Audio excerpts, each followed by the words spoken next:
Assalamualaikum warahmatullahi wabarakatuh. Perkenalkan, nama saya Fadilah Miftahul Ilmi, NIM 1908056010.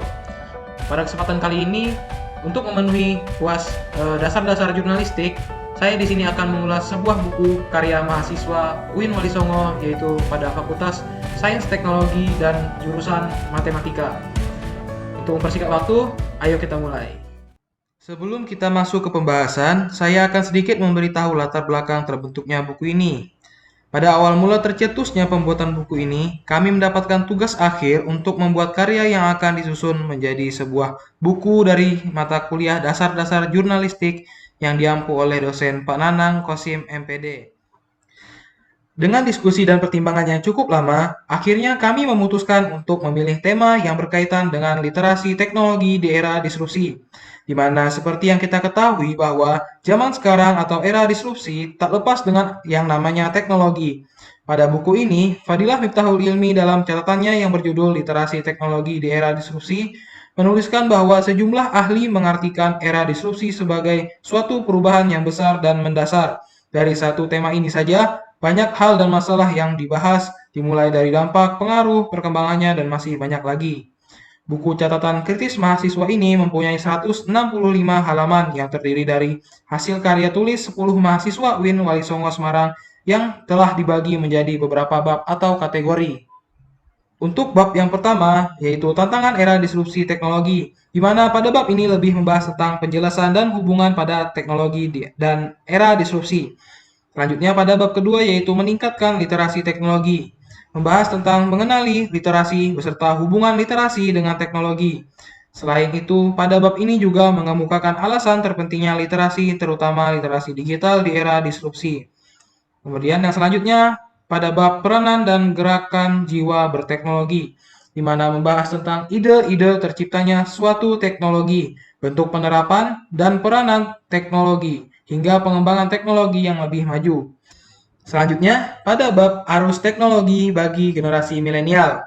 Judul pada bab ini sangat menggambarkan isinya, di mana pada bab ini jiwa dalam berteknologi terkhusus untuk mereka yang masuk dalam kategori generasi milenial atau anak-anak muda atau generasi 4.0 harus siap untuk belajar hal baru dan mampu beradaptasi dengan perkembangan budaya digital, mulai dari kesadaran data, analisis data, pengolahan dan pemanfaatan informasi, teknologi, informasi, dan komunikasi melalui media digital secara kritis.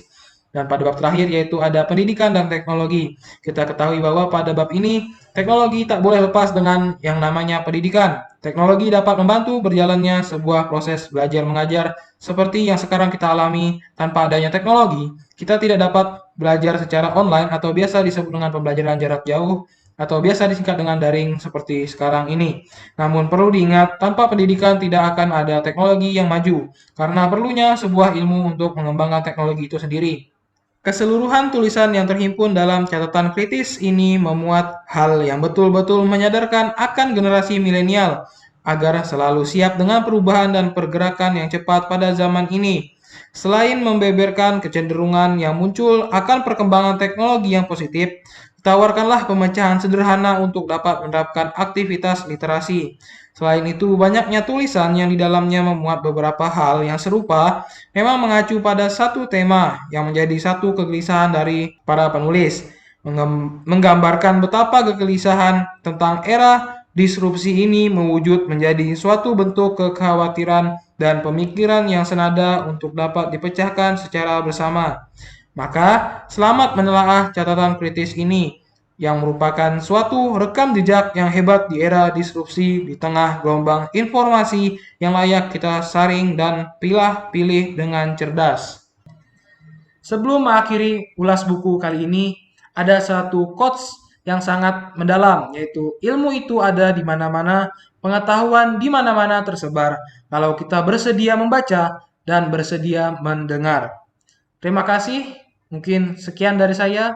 Wassalamualaikum warahmatullahi wabarakatuh.